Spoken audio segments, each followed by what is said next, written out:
Salut à tous, je m'appelle Antoine Caron et je suis heureux de vous accueillir sur cette chaîne dédiée à la pêche. Ici, je partage des astuces sur la pêche, le choix des appâts et des leurres, et j'aide également les débutants. Abonnez-vous pour rester toujours au courant. Et maintenant, passons au sujet du jour. Bonjour à tous. Dans cette vidéo, je vais vous parler de la pêche de la pyramide en verticale, une technique qui promet un maximum de plaisir pendant l'été. Je partagerai avec vous mes astuces et mes expériences pour optimiser vos sorties de pêche, ainsi que les meilleurs spots à explorer. Que vous soyez débutant ou pêcheur aguerri, je suis sûr que vous trouverez des conseils utiles pour profiter pleinement de cette activité estivale. Alors, préparez vos cannes et suivez-moi dans cette aventure aquatique. Écoutez cet article. Pourquoi choisir la saison estivale?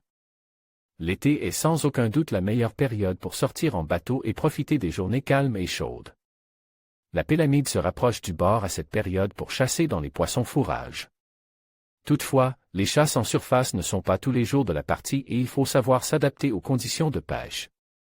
Le nombre de bateaux et la pression de pêche de la saison estivale poussent parfois les pélamides à chasser plus profondément, de 10 à 50 mètres de profondeur. On peut d'ailleurs facilement repérer les bancs si l'on dispose d'un sondeur, même des plus basiques. La saison estivale est également propice à ce genre de pêche, car ce poisson ne chasse que très rarement lorsque le soleil est à son zénith. Comment trouver des zones propices? La pélamide est un prédateur pélagique qui doit se déplacer en permanence pour oxygéner son corps et trouver de la nourriture. Plus les eaux sont chaudes, plus son métabolisme s'accélère et plus elle se nourrit.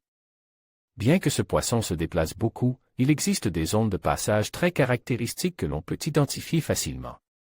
Si l'on dispose d'un peu d'expérience. Si vous pêchez déjà la pélamide sur chasse le reste de l'année, ces mêmes zones seront alors propices à la pêche en verticale. Dans le cas contraire, essayez de trouver des zones de cassure dans des profondeurs entre 20 et 50 mètres. La profondeur est importante à trouver, car ce poisson suit généralement les courants formés par le vent ou les vagues. Attention, les poissons peuvent chasser moins de 10 mètres sous la surface et donc mordre vos leurres près du bateau. Les chenaux de navigation des ferries et des grands bateaux sont également très intéressants, puisqu'ils offrent aux pélamides une chance de chasser sans être entendus par leur proie, couverte par le bruit des bateaux. Quel type de matériel utiliser? Cibler la pélamide en verticale n'est pas toujours facile, car le régime alimentaire de ce poisson dépend de ce qu'elle peut trouver sur la zone. De manière générale, ses proies préférées sont les anchois et les sardines, mais elle peut également être opportuniste. Le meilleur leurre pour pêcher à la fois dans une grande couche d'eau et imiter une de ses proies est le jig. Que ce soit un jig classique ou un slow jig, la pélamide apprécie particulièrement ce type de forme et d'animation. Choisissez de préférence un ensemble casting, plus confortable qu'un spinning, capable d'encaisser des poids de jig jusqu'à 80 grammes. Un ensemble de tresses et bas de ligne en 30 livres sera un minimum, car d'autres prédateurs pourraient mordre et un ensemble trop fin ne vous permettrait pas de les sortir. En conclusion, la pratique de la pêche de la pyramide en verticale offre une expérience estivale inégalée, alliant détente et adrénaline.